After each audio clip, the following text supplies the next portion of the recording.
Bientôt 6h15 sur Radio Classique, l'invité de Comment j'ai réussi, Pascale Hardy-Amarguil. Bonjour. Bonjour. Vous êtes la fondatrice de Yes We Are. C'est un cabinet de conseil spécialisé dans les questions d'équité et d'inclusion pour les grandes entreprises. Où est-ce qu'on en est aujourd'hui ? Est-ce que le sujet de la parité, du handicap, de l'équité en général est toujours aussi important pour les entreprises, ou est-ce que vous avez noté un fléchissement depuis le retour de Donald Trump à la Maison-Blanche ? C'est une très bonne question. Effectivement, alors nous en France, on a des lois qui encadrent ces questions-là. Sur les questions de parité, nous avons la loi Rixain qui oblige une certaine parité dans les instances dirigeantes des entreprises. On a aussi des lois autour du handicap. Donc en France, on est plutôt protégé sur ces questions-là, mais c'est vrai qu'on sent quand même, en tout cas, une tension sur ces sujets, notamment par le backlash américain dont vous parlez. Le backlash signifiant le recul des droits des minorités de toutes sortes. C'est sûr qu'on sent un impact dans les entreprises, on va dire, filiales de groupes américains particulièrement. En France, on vient de connaître le premier bilan de la loi Rixain, justement, sur la féminisation des instances dirigeantes dans les grandes entreprises. Le premier objectif, le premier palier, était d'atteindre 30% de femmes en 2026. Il a pratiquement été respecté si on prend en compte l'ensemble des cadres dirigeants. En revanche, si on regarde le sommet des grandes entreprises, c'est-à-dire la présidence et la direction générale, il y a seulement 10% de femmes, 24 sur un total de 240 postes pour les entreprises du SBF 120. Comment est-ce qu'on explique ce retard ? Il y a beaucoup de raisons qui peuvent expliquer cela. Il y a déjà un premier sujet qui est le sujet de ce qu'on appelle beaucoup les rôles modèles, c'est-à-dire les représentations, la visibilisation de ces femmes. Comme il y a peu de femmes, on a du mal en tant que femme à se projeter dans ces rôles. Donc ça, c'est un premier sujet qui est important. On le voit, vous qui travaillez dans les médias, il y a de façon générale encore trop peu de représentation des femmes à tous les postes, on va dire, exposés. Donc ça, c'est un premier point. Il y a un deuxième sujet qui est, même si ça tend à s'améliorer, le sujet, entre guillemets, de la formation. C'est-à-dire qu'il y a de plus en plus de femmes qui se forment, notamment pour être dans des conseils d'administration, mais pendant longtemps, ce n'était pas le cas. Donc les choses bougent tranquillement, doucement, mais effectivement, tout cela prend encore beaucoup de temps. En termes de salaire, on vient également de connaître les chiffres de 2025. Chez les cadres, l'écart de salaire entre les femmes et les hommes est de 16%. Il était de 12% en 2024. C'est l'écart le plus élevé depuis 2018. Est-ce qu'on n'est pas en train de revenir en arrière ? Probablement, les chiffres le montrent, ce qui prouve aussi le sujet des lois, de l'encadrement des lois, qui est souvent mis en balance. J'entends souvent, moi, ce sujet des quotas, des lois, est-ce qu'on va pas trop loin ? Ce qu'on voit, c'est que dès l'instant où on lâche, les chiffres aussi baissent. Donc, je pense que c'est important de continuer cet effort, de continuer à légiférer ces questions-là, pour être sûr qu'on ne revient pas en arrière, comme ce backlash dans certains pays. Mais vous pensez que la loi sur la transparence salariale, dont on parlera dans le journal de l'économie, va permettre peut-être aux femmes de rattraper leur retard ?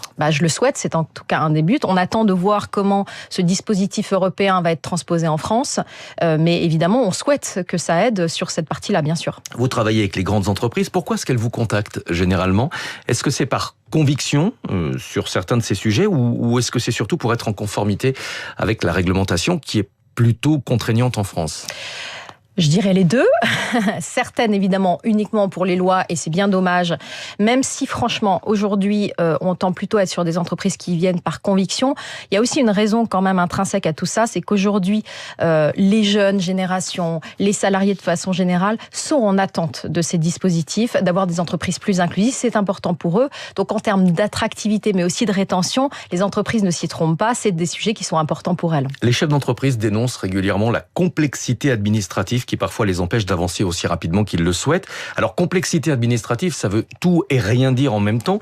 Est-ce que pour certains chefs d'entreprise, ces questions d'équité et de parité ne sont pas ressenties comme une complexité peut-être pas nécessaire ?